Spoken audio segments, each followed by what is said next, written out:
Mari mo bang ibigay sa Diyos ang iyong 1 minuto? Salamat sa iyo at paki-share po ito sa taong nangangailangan ng kaunting pag-asa at comfort. Sabi po sa awit 34:18, ang Panginoon ay malapit sa kanila na may bagbag na puso at iniligtas ang mga may pagsisising diwa. Minsan, sa gitna ng ating sakit at bigat ng buhay, parang mag-isa ka lang.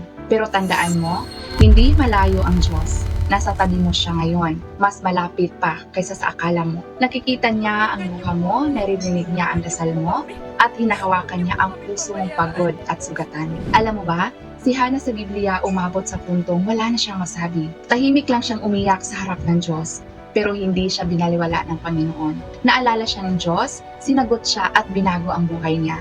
Kapatid, hindi ka rin nakalimutan. Kahit nasa pinakamababa kang punto ngayon, kumikilos pa rin ang Diyos.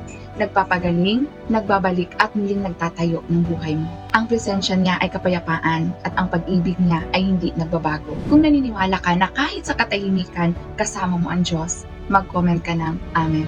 At kung hinahangad mong mas mapalapit sa Diyos, maintindihan ang kanyang salita at marinig ang kanyang puso, iniimbitahan ka namin sa aming online Bible Study Group. Araw-araw tayong magbabasa ng mga salita ng Diyos, magdadasal at sabay-sabay lumabot. Mag-message ka lang sa amin o mag-comment ng Sali Ako at may kakausap po sa inyo. God bless po. Mari po natin i-share ang video na ito, kapatid.